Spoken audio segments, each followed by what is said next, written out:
अकेले में ज्यादा भटकता है मन, गलत विचार आते हैं, लेकिन हमें अपनी भावनाओं पर काबू रखना चाहिए। देवी पार्वती और शिव जी से जुड़ी कथा है। देवी सती ने देह त्याग दी थी और सती के वियोग में शिव जी ध्यान में बैठे हुए थे।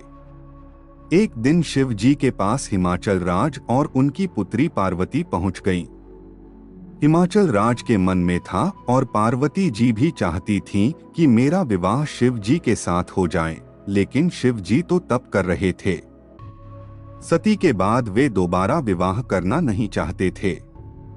आप यहाँ तप कर रहे हैं, यहाँ आपका ध्यान रखने वाला कोई नहीं है। मैं चाहता हूँ कि मेरी पुत्री पार्वती यहाँ रहकर आपकी सेवा करे। पर्वतराज हिमाचल राज ने शिव जी से कहा, मुझे इस बात की जरूरत नहीं है। महिला की वजह से ध्यान, वैराग्य, तप बिगड़ जाता है। अगर एकांत में महिला रहेगी तो मेरा तप भंग हो सकता है। इसलिए आप मुझे क्षमा करें और अपनी पुत्री को यहाँ से ले जाइए। शिव जी ने हिमालय राज को जवाब दिया। हिमालय राज और शिव जी की बातें देवी पार्वती बहुत ध्यान से सुन रही थीं। आप कह रहे हैं कि आप तप कर रहे हैं, तो जब आप तप ही कर रहे हैं तो आपको ये आभास कैसे होगा कि ये शरीर महिला का है और ये शरीर पुरुष का है? पार्वती जी ने शिव जी से पूछा। देवी पार्वती की ये बात सुनकर शिव जी हैरान हो गए, क्योंकि देवी ने बात बहुत बुद्धिमानी की कही थी।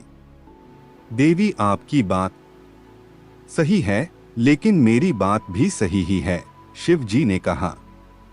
इसके बाद शिव जी ने हिमाचल राज से कहा कि आप चाहें तो समय समय पर कुछ देर के लिए देवी पार्वती यहाँ आ सकती हैं और यहाँ की व्यवस्था सुधार कर वापस लौट जाएं। शिव जी और पार्वती जी की सीख इस कथा में शिव जी और पार्वती जी ने संदेश दिया है कि हमें अकेले में अपनी भावनाओं पर नियंत्रण रखना चाहिए। अकेलेपन में ही व्यक्ति की भावनाएं गलत दिशा में भटकती हैं, बुरे विचार जागते हैं। इसलिए एकांत में भावनाओं पर नियंत्रण रखें। जो लोग पूजा पाठ, तप और ध्यान करते हैं, उन्हें पूरी तरह एकाग्रता के साथ डूबकर ये काम करना चाहिए, तभी मन गलत दिशा में नहीं भटकेगा। जो सच्चे महादेव भक्त हैं, वह इस वीडियो को जरूर से लाइक एंड सब्सक्राइब करें और आप सभी दर्शकों पर महादेव की कृपा बनी रहे।